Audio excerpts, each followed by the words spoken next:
The rain fell in heavy sheets over Brightwood, a small town that had seen better days.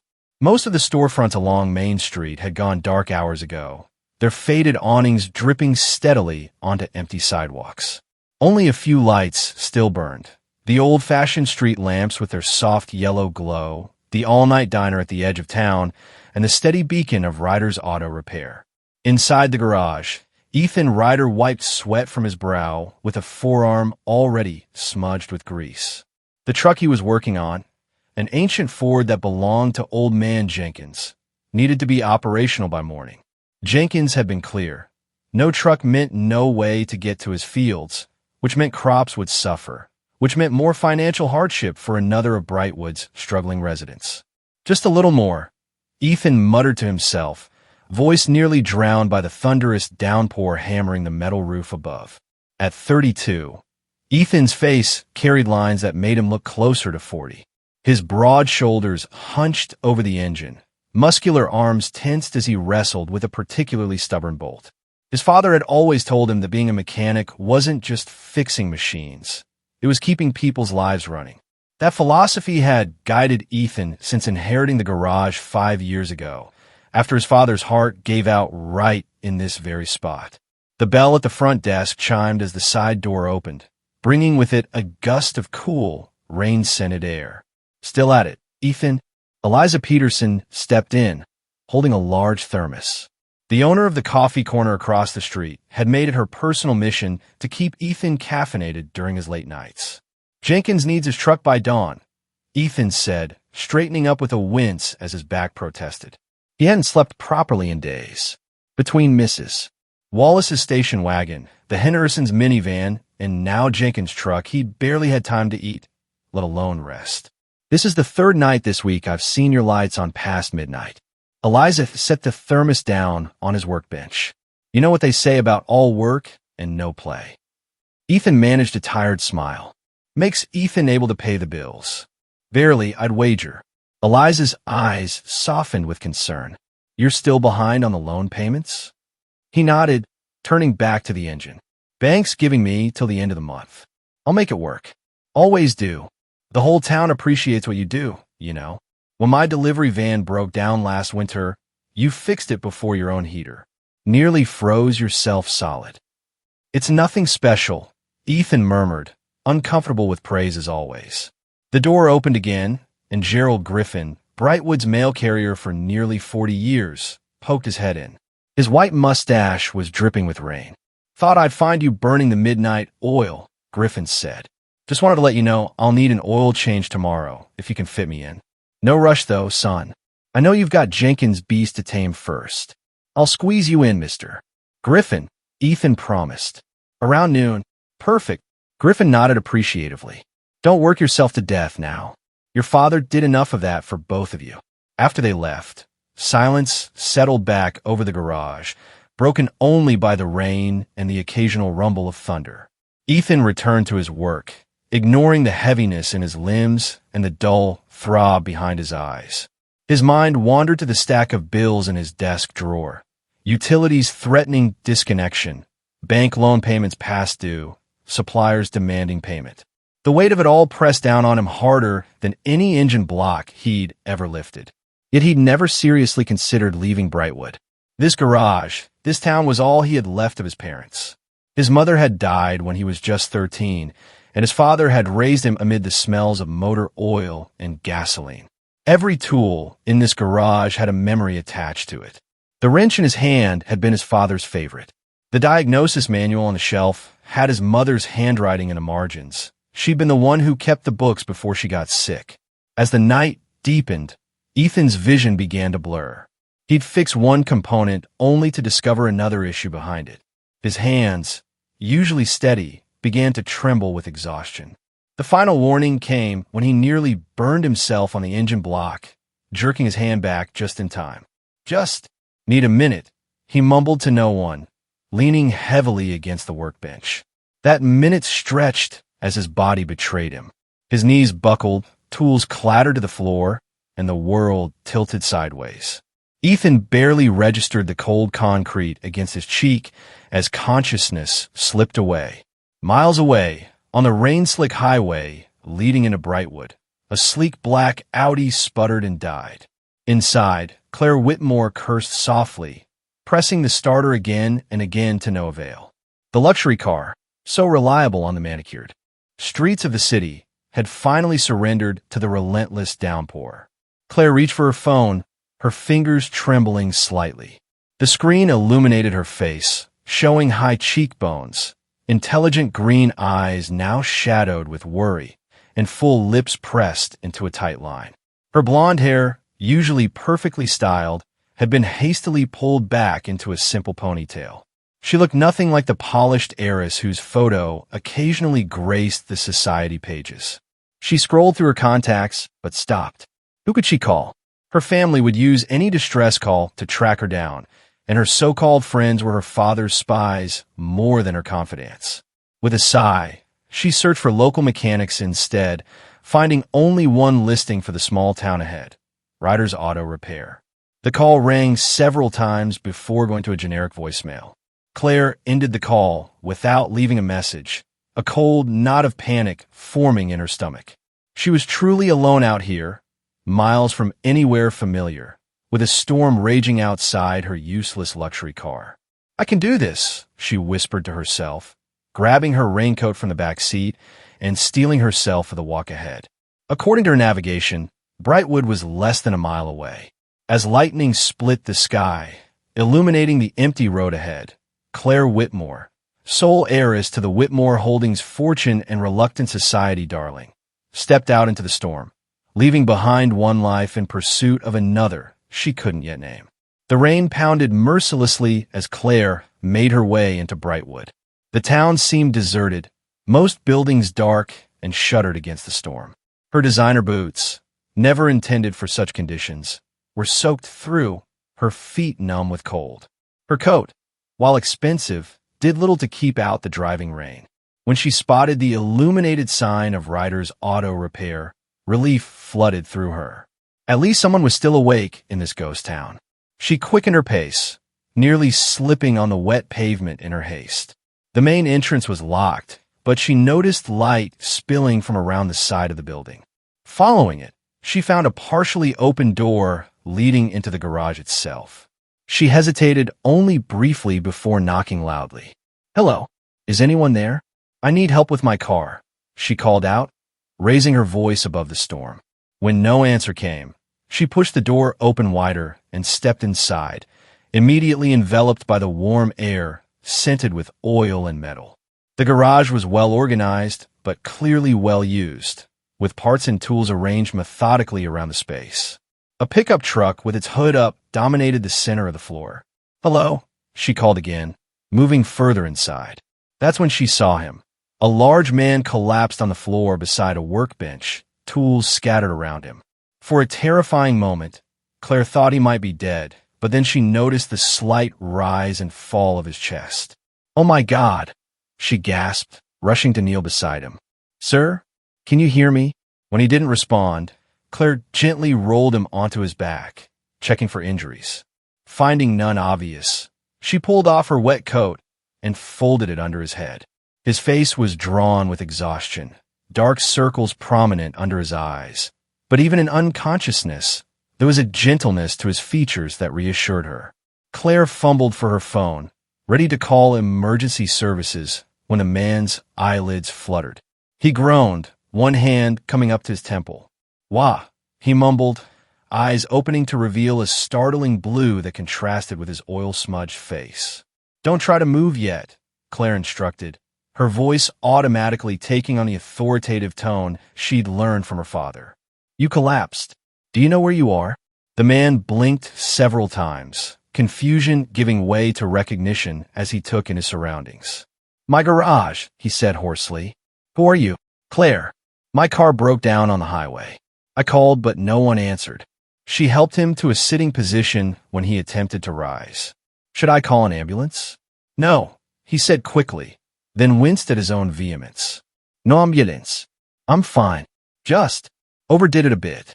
"You were unconscious on the floor," Claire pointed out. "That's not fine by any definition." Despite her protests, the man struggled to his feet, leaning heavily on the workbench.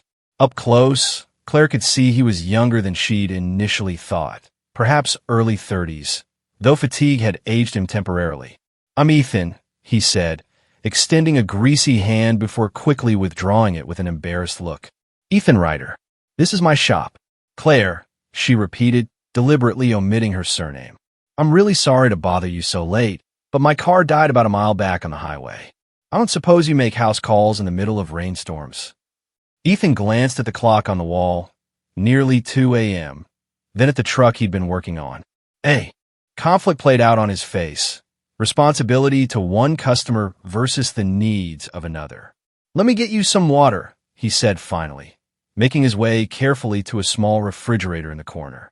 He returned with a bottle, which Claire accepted gratefully. "You don't look like you should be going anywhere right now," she observed as he leaned against the workbench for support. "I'll be all right. Just need a minute." He took a deep breath, visibly gathering his strength. "What kind of car?" "Audi A8. It just stopped running in the middle of the road." "New model?" When she nodded, he frowned. Those electrical systems don't like water. If it stalled in deep puddles, could be a sensor issue. He rubbed his face, leaving another smudge of grease on his cheek. "I can't leave until I finish Jenkins' truck. He needs it by morning, but I can look at your car after that." "I'll pay you extra," Claire offered immediately. "Whatever your emergency rate is, double it." A hint of something, pride perhaps, flashed in Ethan's eyes. "No need for that. I charge what's fair for the work, not for the time of day." Claire blinked, taken aback. In her experience, everyone had a price, and most were eager to inflate it when they sensed desperation or wealth. "At least let me help you finish this job, then," she said, gesturing to the truck. "I'm not a mechanic, but I can hand you tools or hold a flashlight or something." Ethan looked skeptical. "You're soaking wet and probably freezing. There's a small break room through that door. Has a sofa and a hot plate for coffee. You can dry off in there while I finish up." "I didn't walk through a monsoon just to sit on a sofa while you work yourself into another collapse," Claire insisted. "I may be wet, but I'm not helpless." Their eyes met, a silent assessment passing between them. Finally, Ethan's mouth quirked in what might have been the ghost of a smile. "Ever held a trouble light before?" he asked. "No, but I'm a fast learner." For the next hour, Claire stood beside the truck, holding the light steady as Ethan worked.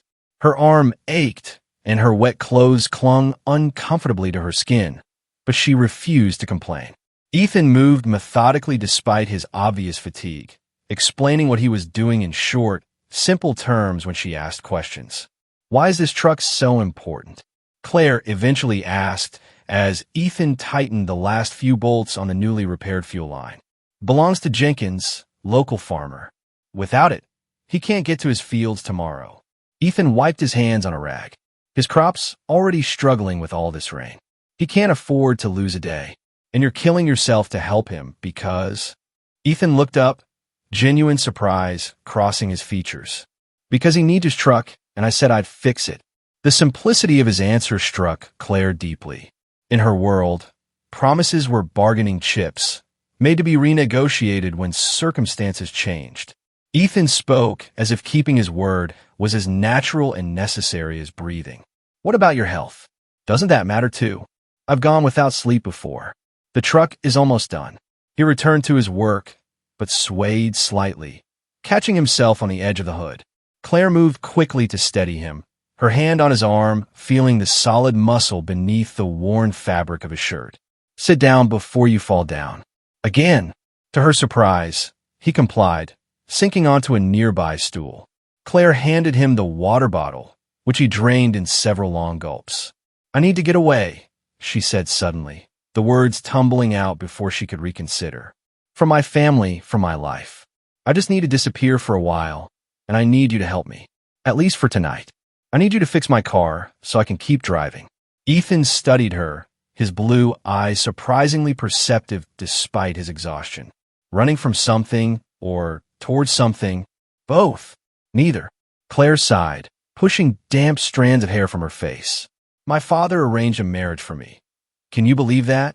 It's the 21st century, and he's trading me like medieval currency to merge with another company. That still happens. In certain circles, yes. My father calls it securing the dynasty. I call it selling his daughter. The bitterness in her voice surprised even her. She rarely allowed herself to express such feelings aloud. Ethan was quiet for a moment. Where will you go? I don't know yet. Somewhere quiet. Somewhere I can figure out who I am when I'm not being Bradford Whitmore's dutiful daughter. As soon as her father's name left her lips, Claire froze, realizing her slip. But Ethan's expression didn't change. The name clearly meant nothing to him. The relief she felt was disproportionate to the moment. Well, Ethan said finally, pushing himself back to his feet. Let's get this truck finished, and then we'll see about getting your car running. He turned back to the engine, but stumbled nearly, falling. Claire was at his side instantly, supporting his weight as best she could. That's it, she declared. You're done for tonight. But Jenkins, we'll still have his truck in the morning. I'll help you finish, but you need to sit down and direct me. You can't. I said I'm a fast learner. Claire fixed him with the same steely gaze she'd used in boardroom confrontations. You either work with me, or I'm calling an ambulance, and you can explain to Jenkins why his truck isn't ready because you're in the hospital. Ethan looked as if he wanted to argue further, but his body betrayed him again, a slight tremor running through his frame. Defeat crossed his features, followed quickly by reluctant acceptance. Hand me that wrench, he said, pointing to a tool on the bench. I'll talk you through it. For the next 30 minutes, Claire followed Ethan's instructions exactly, her manicured hands becoming smudged with grease, her designer clothes further ruined. But as the final piece clicked into place and Ethan nodded his approval, she felt an unfamiliar sense of accomplishment, something genuine that couldn't be bought or arranged by her family name. Ethan insisted on starting the truck himself, turning the key with bated breath. The engine roared to life, purring with renewed vitality. The smile that spread across his exhausted face transformed him, years seeming to melt away. You did it, Claire said, returning his smile with one of her own. We did it, he corrected, but the distinction was lost as his eyes rolled back and he slumped forward over the steering wheel, consciousness deserting him once more. The morning light filtered through the blinds of Brightwood Medical Center's only private room, casting thin golden strips across Ethan's sleeping form.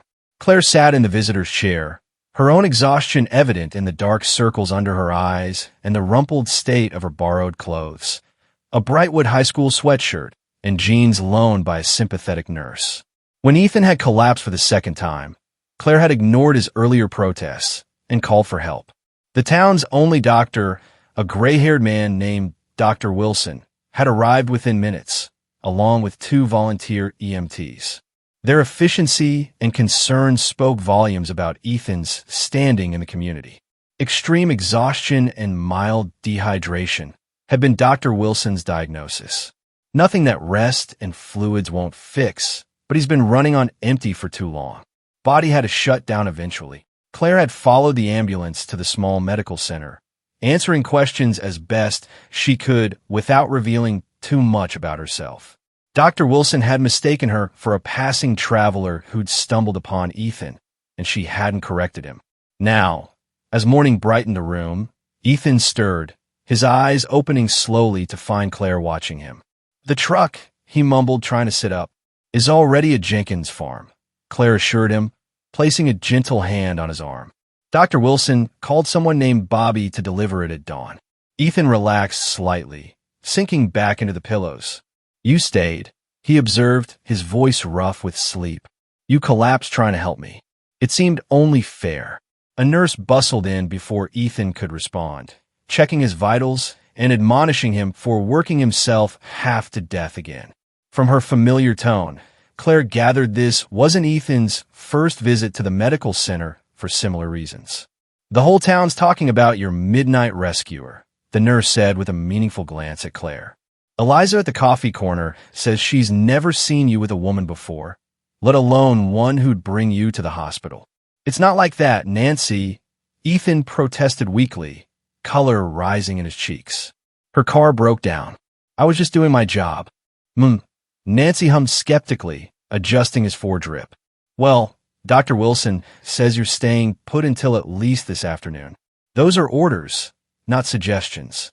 After she left, an awkward silence descended. Claire fidgeted with the hem of her borrowed sweatshirt, suddenly very aware of her disheveled appearance. "You didn't have to stay," Ethan finally said. "I would have understood." "I know." Claire met his gaze steadily. "But I didn't have anywhere else to be." "What about your car?" "Still on the highway, I presume. Dr. Wilson said there's a towing service that can bring it to your garage when you're able to look at it." Ethan nodded slowly. "Thompson's Towing. Good people." He hesitated, then asked, "Where are you staying?" "I haven't figured that out yet." "Is there a hotel in town?" A small laugh escaped him, though it ended in a wince. "Brightwood isn't exactly a tourist destination. There's Mrs. Henderson's boarding house, but that's about it." Claire's face fell. The prospect of continuing her journey with a broken-down car and nowhere to stay was daunting, but she refused to let it show. "I'm sure. I'll manage. You can use the apartment above my garage," Ethan offered unexpectedly. "It's nothing fancy, just a studio with a kitchenette, but it's clean and private. I stay in my dad's old house a few blocks away." I couldn't impose. "You helped me finish Jenkins' truck and probably saved me from cracking my head open on the garage floor. It's the least I can do." Claire studied him, searching for ulterior motives, but finding only sincerity in his tired blue eyes. "Thank you," she said simply. "I accept." The sun had risen fully over Brightwood by the time Dr. Wilson discharged Ethan, with strict instructions to rest for at least 24 hours before returning to work. Claire had used the morning to freshen up as best she could and arrange for her car to be towed to Ethan's garage. As they walked slowly down Main Street toward Ryder's Auto Repair, Claire took into town properly for the first time. In daylight, Brightwood revealed itself as a place of faded charm. Storefronts with vintage signs, sidewalks lined with trees just beginning to bud, and locals who nodded or waved to Ethan as they passed. "You know everyone," Claire observed. "It's a small town," Ethan replied with a shrug. "Hard not to know everyone when there's only one grocery store and one gas station. It's nice, though, people caring about each other." Before Ethan could respond, a booming voice called out from across the street. "Ethan Ryder, what did Dr. Wilson say about you working yourself to death?" The speaker was a large man with a salt and pepper beard, crossing the street with purpose. Gerald Griffin, the mail carrier Claire had glimpsed briefly last night, walked alongside him. "I'm fine, Mayor Barnes," Ethan assured the man, though Claire noticed how he straightened his posture despite his lingering fatigue. "Just a little tired." "Collapse and hospitalization isn't a little tired," Mayor Barnes countered, turning to Claire with an assessing gaze. "And who might you be, young lady?" "Claire," she answered, deliberately keeping her tone polite but distant. "My car broke down last night. She found me passed out in the garage," Ethan added, earning a frown from the mayor. "Help me finish Jenkins' truck before calling for help." Griffin's eyebrows rose appreciatively. "Don't often see city folk willing to get their hands dirty like that." Claire stiffened. "How do you know I'm from the city?" "Those boots," he said, nodding at her feet. "Designer label. What's left of it after last night's storm.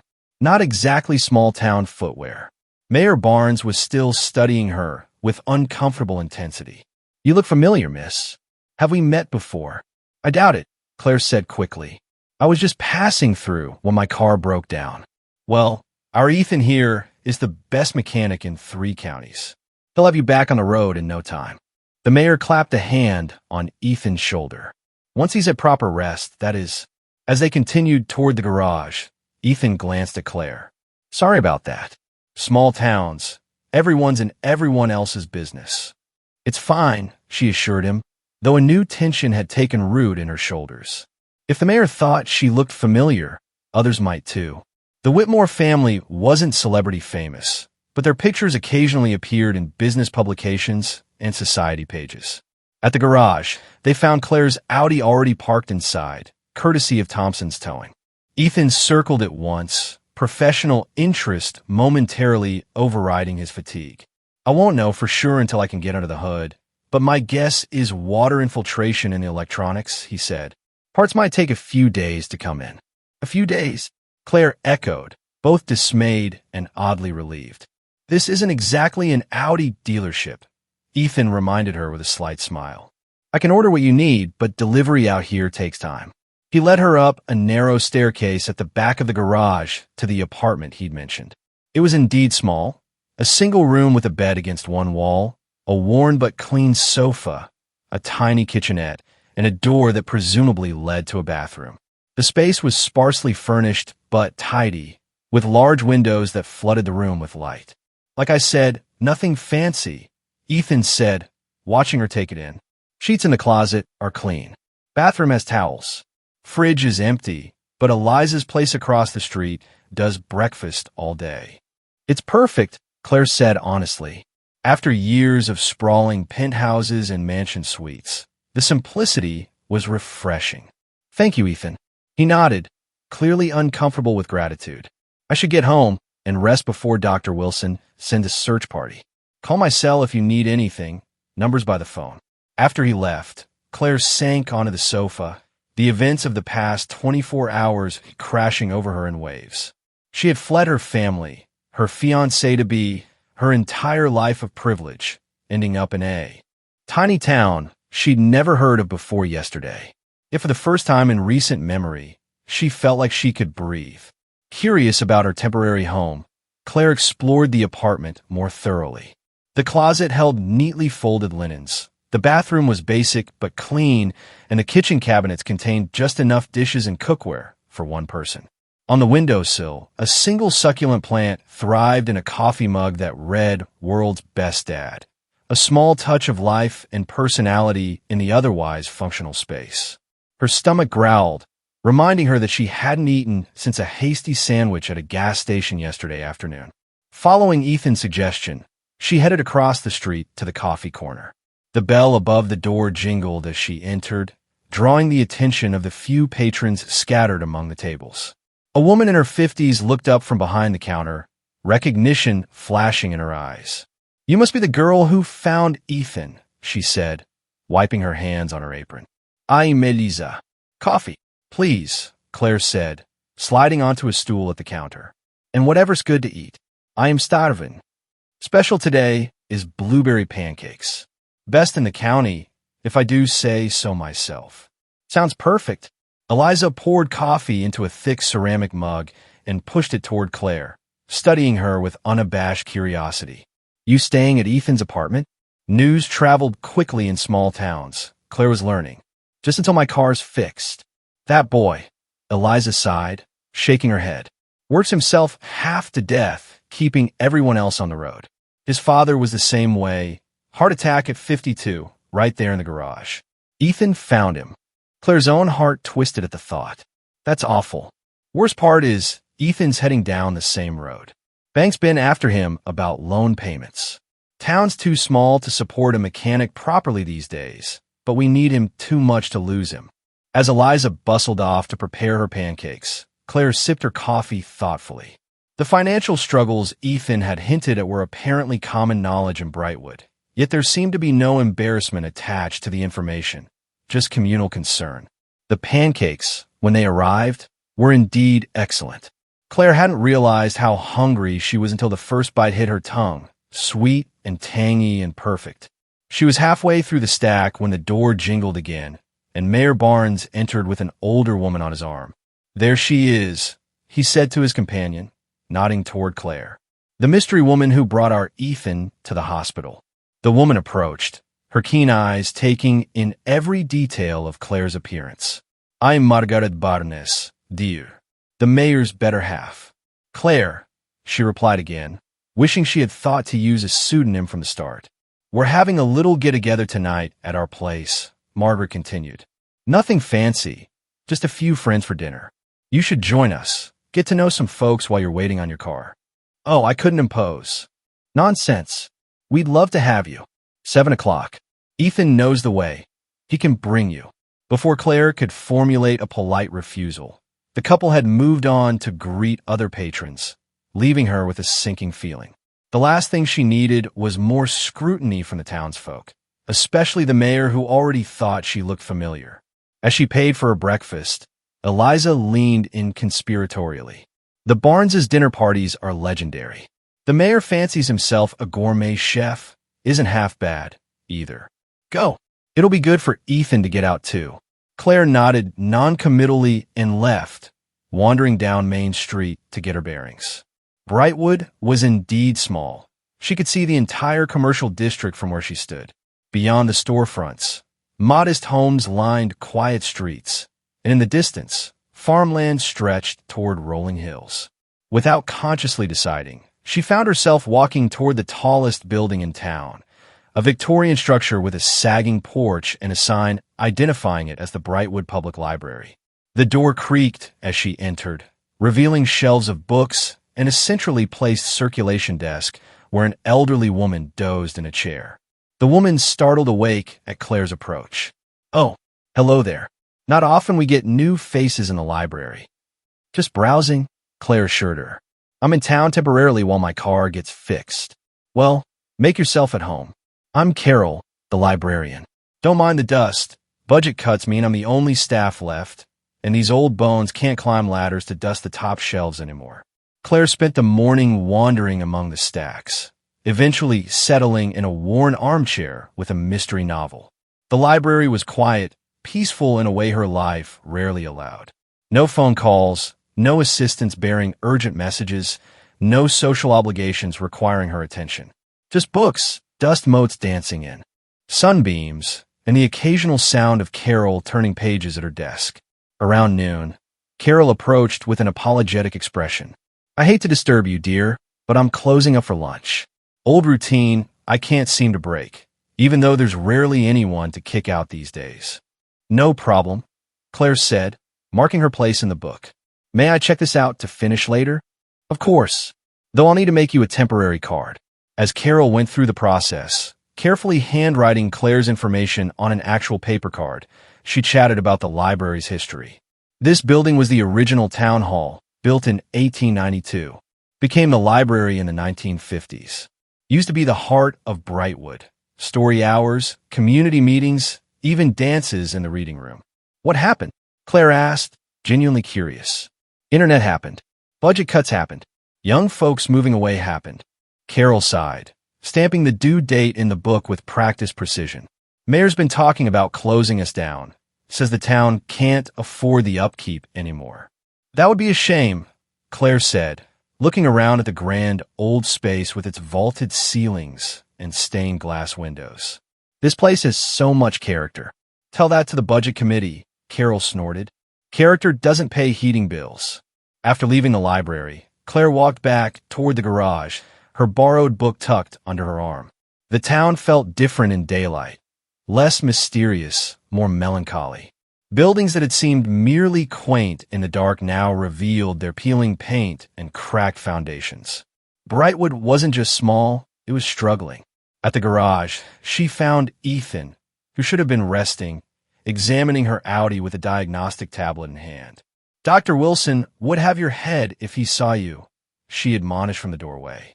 Ethan looked up, a guilty smile crossing his face. "Just checking what parts we need. Can't order them until I know what's wrong. And water in the electrical system, like I thought. Control modules fried." He set the tablet down. "I've ordered the part, but it'll be at least 3 days. Maybe 4. Claire nodded, surprised by her lack of dismay at the news. "I've been invited to dinner at the mayor's house tonight." "Apparently, you're my +1. Ethan groaned.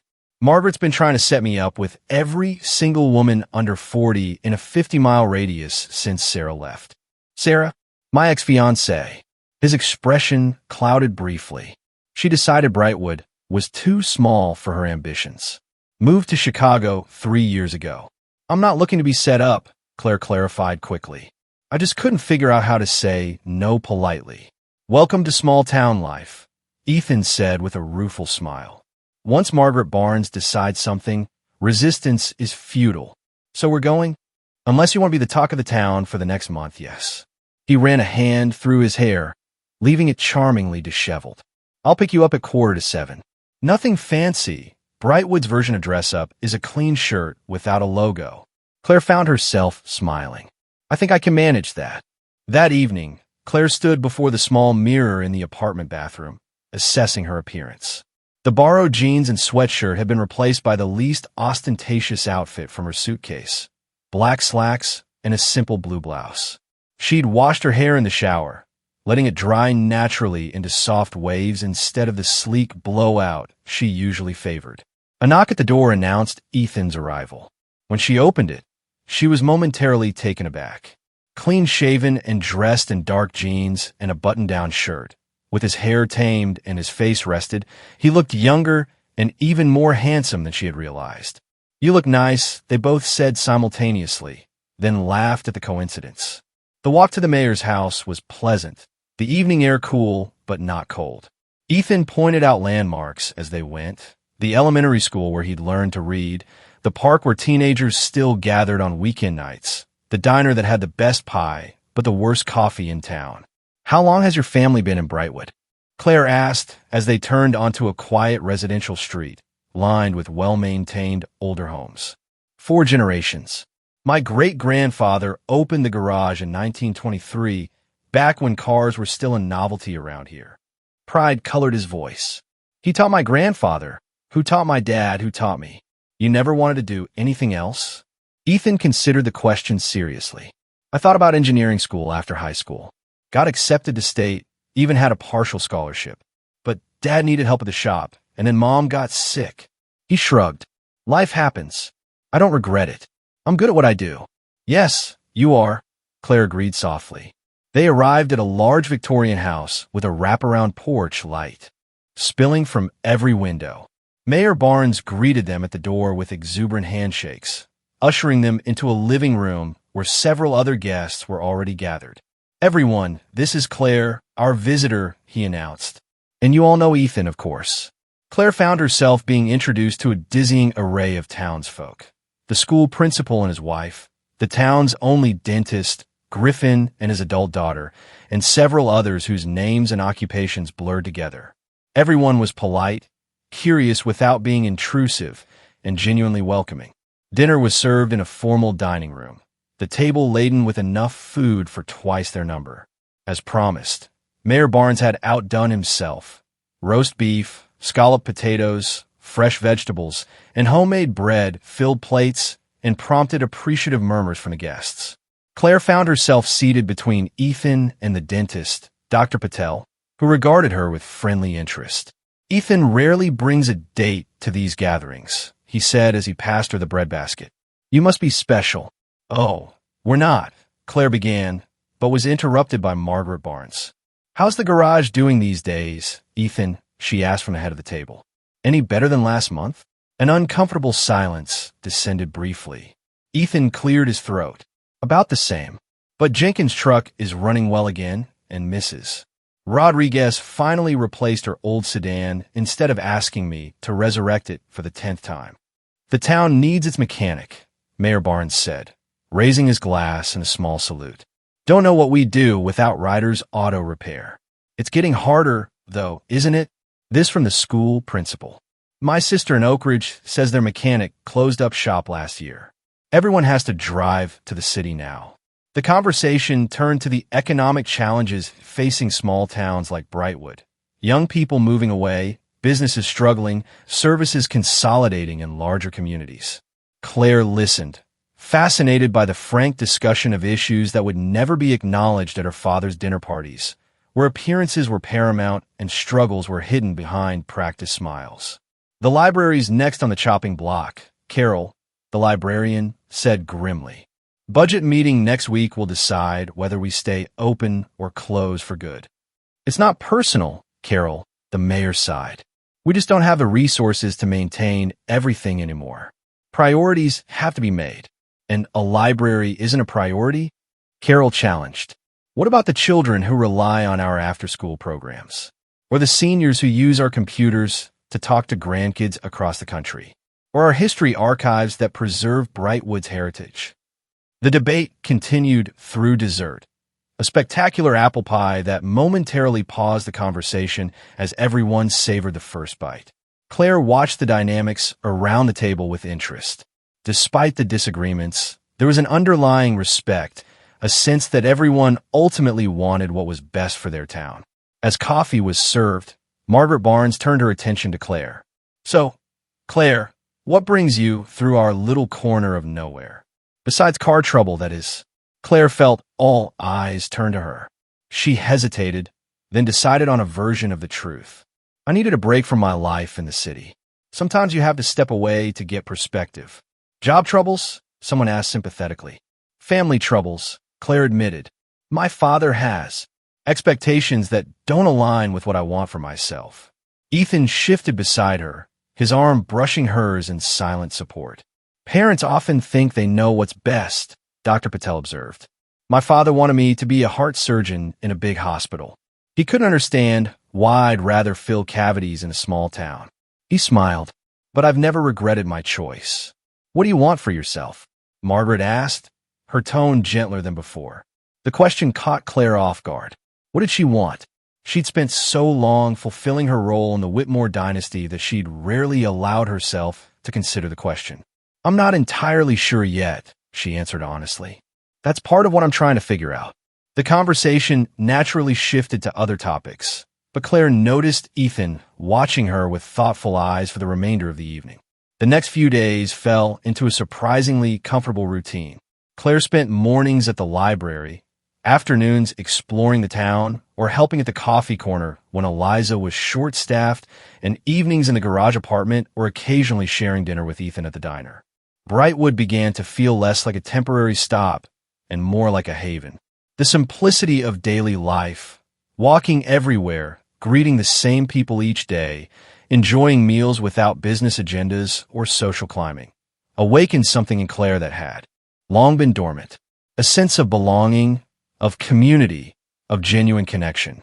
Ethan, true to his word, had ordered the parts for her Audi, but admitted they were taking longer than expected to arrive. Claire found herself relieved rather than frustrated by the delay. On her fourth day in town, Claire was helping Eliza clean the coffee shop after closing when a news segment on the small television behind the counter caught her attention.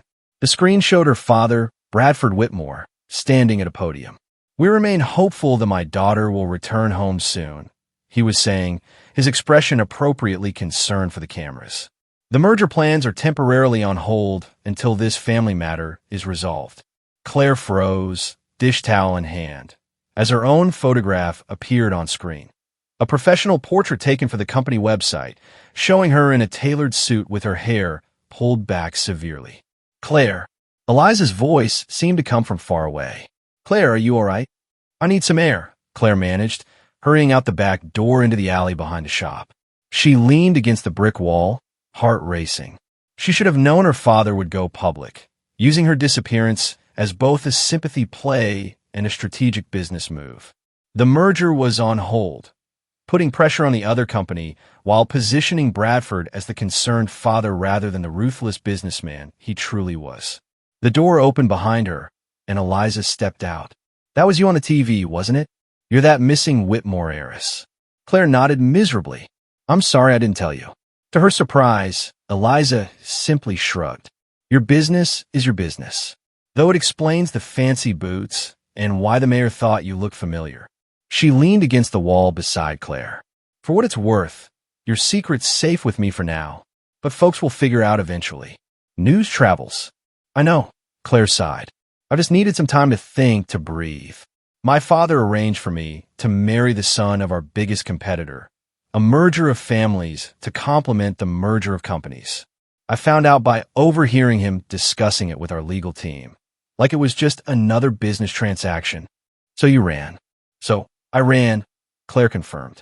Packed a bag, took my car, and just left. No plan, no destination. And then my car broke down in the rain, and I found Ethan and somehow ended up here. Eliza was quiet for a moment. What will you do when your car is fixed? I don't know, Claire admitted. I can't hide forever. My father will find me eventually. He has resources, connections. But I'm not ready to go back to that life, to be a pawn in his game. Does Ethan know who you are? Claire shook her head. No, and I'm afraid to tell him.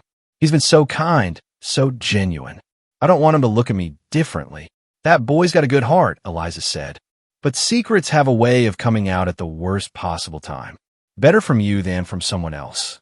Claire knew Eliza was right, but the thought of confessing to Ethan filled her with dread. What if he felt betrayed? What if he thought she'd been slumming it, treating Brightwood as some quaint diversion before returning to her privileged life. That evening, she found herself wandering to the garage. Ethan was working late again, though not to the point of exhaustion as before. He looked up when she entered, his smile warming her despite her inner turmoil. "Just in time," he said. "Your part finally arrived. I should have the Audi running by tomorrow afternoon." The news, which should have been welcome, landed like a stone in Claire's stomach. "That's great. Thank you." Ethan wiped his hands on a rag, studying her face. "Everything okay? You look upset." "I'm fine," she lied. "Just tired. It's been a long day." He clearly didn't believe her, but didn't press the issue. "I was thinking of grabbing dinner at the diner when I finish up here. Want to join me?" "I'd like that," Claire said, grateful for the distraction. The diner was busy with the dinner crowd, but they found a booth in the back. Over burgers and milkshakes, they talked about everything except Claire's impending departure, Ethan's latest repair challenges, the upcoming town budget meeting, a movie they'd both seen years ago and disagreed about. As they walked back toward the garage under a sky full of stars, Claire found herself fighting an unexpected urge to cry. In less than a week, this small town and this kind, hard-working man had come to mean more to her than she'd ever anticipated. "Ethan," she began, not sure what she planned to say, but knowing she needed to say something. The moment was shattered by the sound of a car horn and headlights sweeping over them. A sleek black SUV pulled up to the curb, and Claire's heart sank as the back window lowered to reveal her father's executive assistant, Marcus. "Miss Whitmore," he said formally, "your father sent me to bring you home." Ethan went rigid beside her, confusion followed by dawning realization crossing his features. "Whitmore," he repeated, "as in Bradford Whitmore Holdings?" Claire couldn't meet his eyes. "Ethan, I can explain." "Miss Whitmore is needed back in the city," Marcus interrupted. "Family emergency. If you could collect your things, please." "I'm not going anywhere right now," Claire said firmly, finding her voice. "Tell my father I'll call him tomorrow." Marcus looked uncomfortable. He was quite insistent, "Miss Whitmore. And I'm quite insistent that I'm staying here tonight." Claire snapped with all the authority of her upbringing. "Unless he's dying, it can wait until morning." The assistant hesitated, then nodded stiffly. "As you wish. I'll get a room at the nearest hotel and return in the morning." As the SUV pulled away, Claire finally forced herself to look at Ethan. His expression was unreadable, a mask that hadn't been there before. "Whitmore," he said again, the name flat in his mouth. "You're Bradford Whitmore's daughter, the heiress." "Yes," Claire admitted. "I'm sorry I didn't tell you. Were you ever going to?" His voice wasn't angry, just hollow, which somehow hurt more. "I was trying to figure out how, especially today after." She trailed off. "After I saw my father on the news, looking for me." Ethan took a step back, creating physical distance to match the emotional gulf that had suddenly opened between them. So all this, Brightwood, the garage apartment, dinners at the diner, it was what, slumming it? A little adventure before going back to your real life. "No." Claire reached for his arm, but he moved away. "It wasn't like that at all. These days here have been the most real I've felt in years." "Right?" Ethan said, not bothering to hide his disbelief. "Because hanging out with the small-town mechanic who can barely pay his bills is exactly what an heiress dreams about." "That's not fair," Claire protested. "You don't know me." "No, I don't," he agreed. "That's rather the point, isn't it? The woman I thought I was getting to know doesn't exist." He turned and walked away, shoulders rigid with hurt pride. Claire watched him go, tears finally spilling over.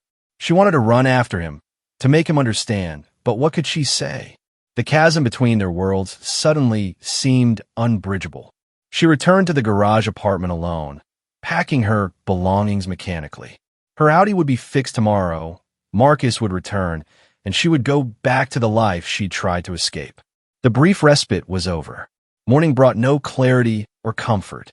Claire barely slept, alternating between anger at her father's presumption, regret over her deception, and a deep ache at the thought of leaving Brightwood and Ethan behind.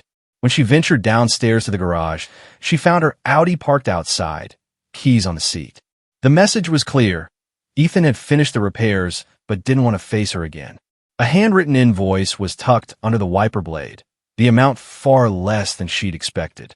She entered the garage anyway, hoping to say goodbye, to explain, but found only Bobby, Ethan's occasional assistant.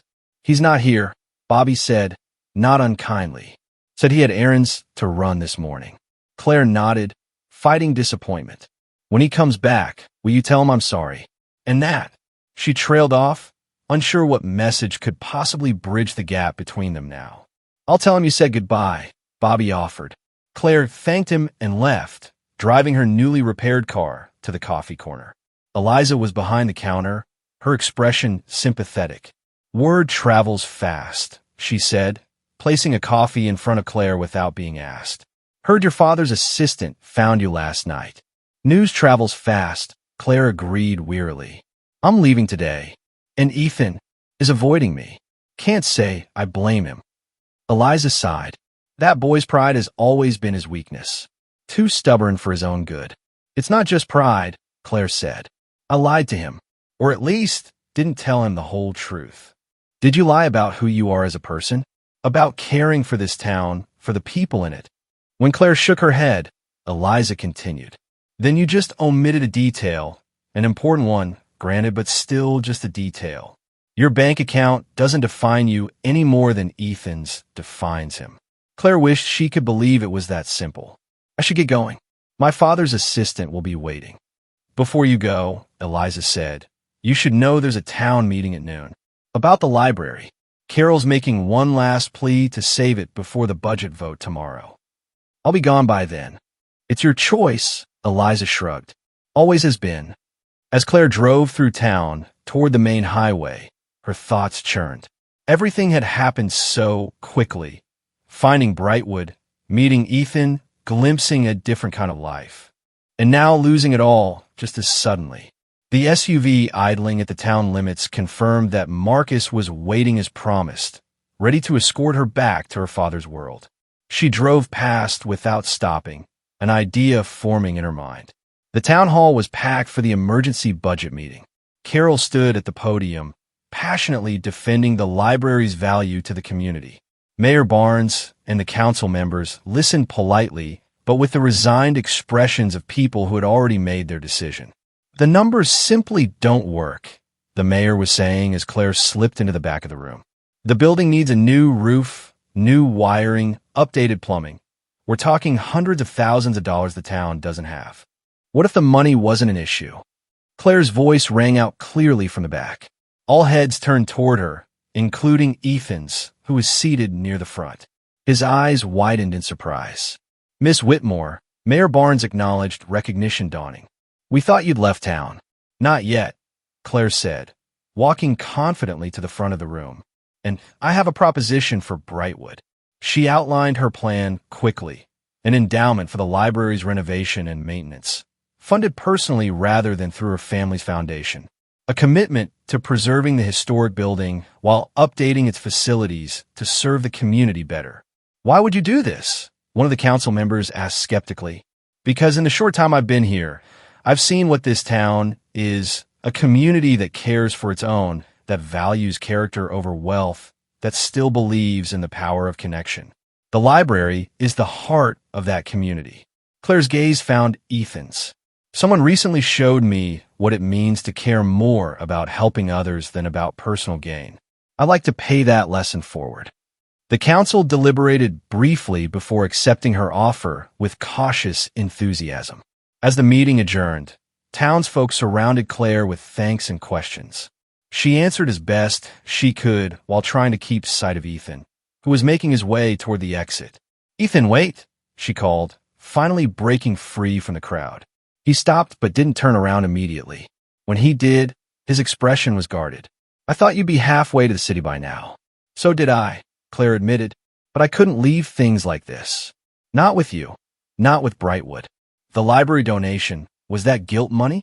To make yourself feel better about your little small-town vacation? "No," Claire said firmly. "It was because I care about this place. About the people in it." She took a deep breath. "About you." Ethan's jaw clenched. "You don't even know me. I know you work yourself to exhaustion to help others. I know you're proud of your family's legacy, but worried you'll fail to preserve it. I know you turned down engineering school to care for your parents. I know you charge fair prices even when you're struggling. Claire stepped closer. I know you, Ethan Ryder. The question is, will you try to know me, the real me, not just the heiress your pride wants to reject? For a long moment, Ethan said nothing. Then, slowly, the tension in his shoulders eased. You're really staying? For a while, at least, Claire said. I called my father this morning. Set some boundaries. I'm not running away anymore, but I'm not rushing back either. I need time to figure out what I want my life to be. And what about the merger? The arranged marriage? Claire smiled wryly. I informed him that any merger would have to proceed on business merits alone, because my personal life is no longer part of the negotiation. She hesitated, then added softly, I need you, Ethan, not to fix my car or solve my problems, but to remind me what matters, to show me how to be as genuine and caring as you are. Ethan's expression softened, the hurt in his eyes giving way to cautious hope. I'm just a mechanic from a dying town, Claire. What could I possibly offer someone like you? Everything that money can't buy, she answered simply. Honesty, integrity, a world where people matter more than profits. A small smile finally tugged at his lips. Those are pretty big words for a small-town garage. It's a pretty special garage, Claire countered, with a pretty special mechanic. The week of Brightwood's spring festival arrived with unseasonably perfect weather. Main Street had been transformed with bunting and booths, the park filled with carnival games, and a small stage where local musicians would perform. The whole town had turned out, along with visitors from neighboring communities drawn by the promise of Carol's famous apple pies being auctioned to benefit the library renovation fund. Claire stood near the library booth, surveying the scene with satisfaction. 2 months had passed since she decided to stay in Brightwood, and while her life was still evolving, she had no regrets. She split her time between the town and occasional trips to the city, where she was gradually taking control of her trust fund and exploring philanthropic opportunities that might benefit communities like Brightwood. Her father had been furious initially, but when she'd proven her resolve and demonstrated that she could use her share of Whitmore Holdings stock to block his merger if pushed, he'd reluctantly accepted her decision to chart her own course. The proposed marriage had been quietly abandoned, though the business merger continued without the family alliance component. There you are. Ethan's voice came from behind her. He wrapped an arm around her waist, pulling her close for a quick kiss. The fundraising total just hit 6 figures. Carol's practically floating. Claire leaned into his embrace. The matching grant from the Historical Preservation Society helped. And your idea to auction off a year of free oil changes was brilliant. Still can't believe I let you talk me into that, he grumbled, but his eyes were bright with happiness. Their relationship had developed slowly but steadily since their confrontation at the town hall.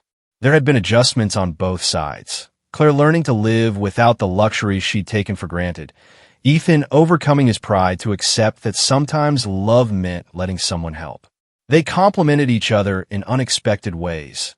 Her business acumen helping him reorganize the garage's finances, his practical nature grounding her when she tried to solve problems by throwing money at them.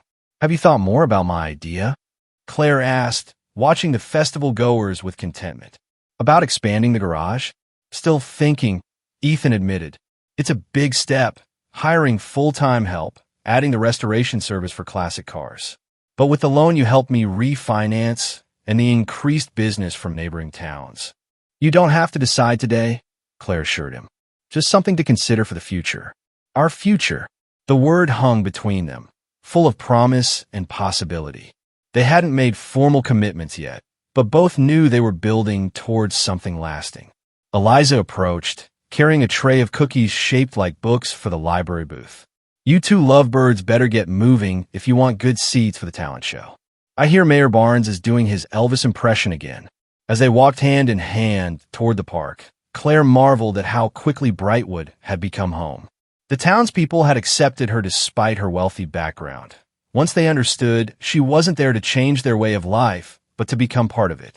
In the heart of the festival, under a canopy of budding spring leaves, Claire watched children race past with painted faces, elderly couples sitting contentedly on benches, teenagers helping younger siblings with carnival games. The scene was worlds away from the sterile charity galas and networking events that had once defined her social calendar. Penny, for your thoughts? Ethan asked, squeezing her hand. I was just thinking about that night in the garage, Claire said, when you collapsed and I told you I needed you. I had no idea then how true that would turn out to be. And I had no idea that the woman who walked into my garage in designer boots would end up saving not just me, but maybe the whole town. Claire shook her head. I didn't save anyone. I just found a place worth investing in, financially and emotionally. Well, this poor mechanic is glad you did, Ethan said, pulling her close again, even if it did take a breakdown in the rain and a medical emergency to make it happen. As the music started and townspeople gathered around the stage, Claire leaned her head on Ethan's shoulder, content in the knowledge that sometimes the worst moments could lead to the best beginnings, and that true wealth had nothing to do with money and everything to do with connection, community, and love.